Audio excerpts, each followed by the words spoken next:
Alright, so we're going to finish off this section of notes. We kind of picked up here on number 6. This is going to be a nice transition into what we're going to be doing in the next lesson as well. So they want us to come up with a simplified, a number answer for log base 4 of 9. And what this really means is, if I think of this as being equal to x, I could write this as an exponent saying 4 to the x power equals 9.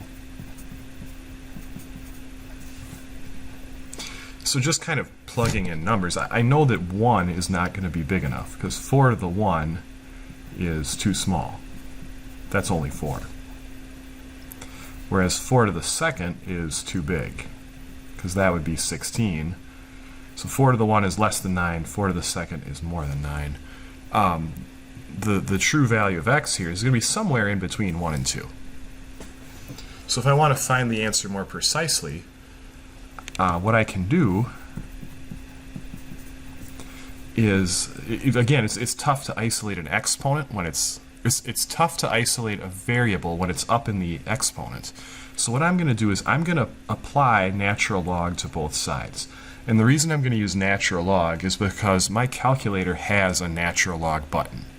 My calculator, even this nice kind of fancy thing, does not have a log base 4 button. So I'm going to put natural log in on the left, and I'm going to put natural log in on the right. That's a legal math maneuver. Whatever you do to one side of the equation, you just have to do the same thing to the other.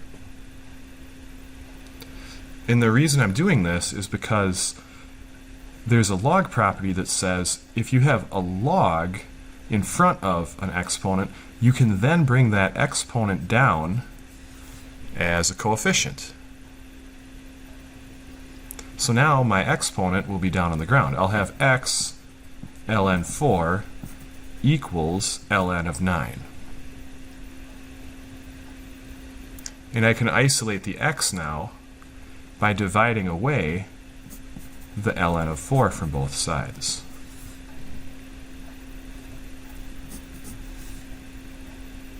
So my final answer is going to be whatever ln of 9 divided by ln of 4 is. And I can use my calculator to figure that out.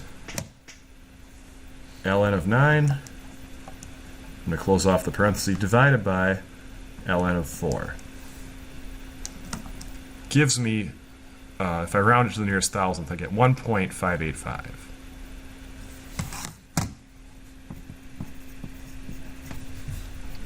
So originally we had said, well, 1 is going to be too small and 2 is going to be too big. So 1.585 in that context makes a lot of sense. Let's kind of try the same thing with a different problem. Here I've got, if I want to make this equal to x, if I want to write this as an exponent, I can say 4 to the x power equals 250.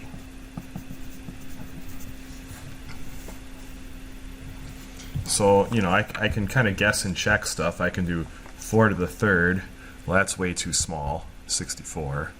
I can do 4 to the fourth. That's 256. That's pretty darn close to 250, but it's too big. So my answer is going to be less than 4, but not much less than 4. So, I mean, if I had to guess, I'd guess like 3.9.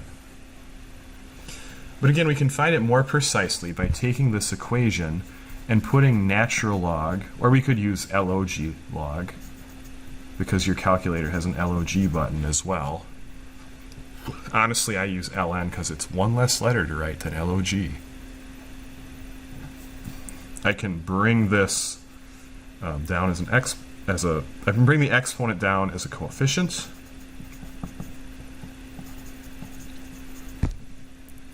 And to isolate the x, I just need to divide away the ln of 4. So I'll have ln of 250 divided by ln of 4.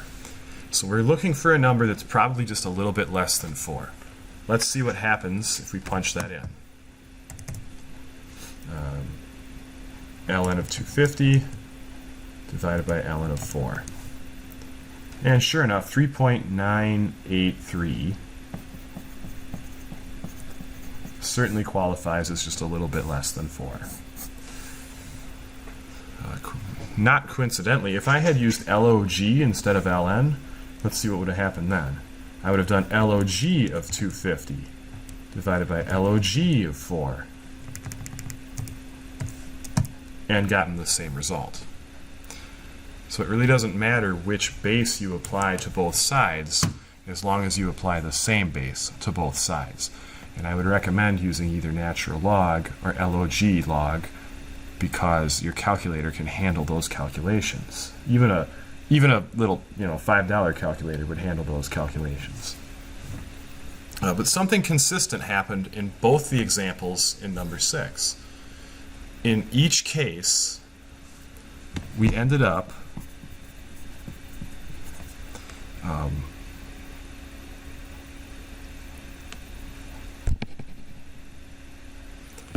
dividing natural log of the result by natural log of the base.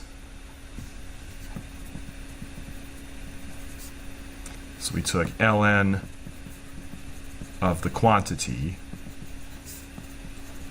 over ln of the base. And that'll happen, regardless of what these numbers are. That's the same algebra will occur in every one of these situations. So someone at some point said, well, let's just make a formula out of that. Let's just make an algorithm that we can use to skip these steps. So this, anytime you have log base b of a, you can just take natural log of the quantity divided by natural log of the subscript or base. Or if you prefer, you can do log of a over log of b. Or you could do natural log, or you could do log base 62 of a over log base 62 of b. It doesn't matter. Make this more visible. It doesn't matter what log base you choose, as long as you choose the same base for both the quantity and the base. Again, usually you choose one of these because calculators will handle it. So to demonstrate, let's just cut right to the chase with this example. Log base 2 of 100.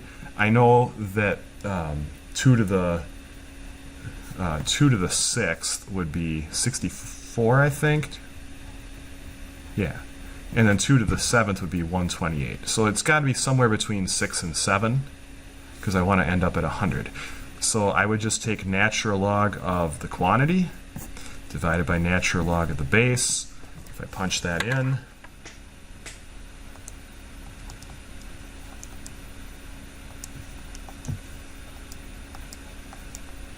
I get 6.644. I guess I should say about. And that is between 6 and 7. Same thing over here. I know 5 to the 3rd is 125. 5 to the 4th would be 625, I think. But I should be between 3 and 4 for my answer here. So I'm going to just mix it up a little. I'm going to use log this time. Log of 500 over log of the subscript. If I punch that in,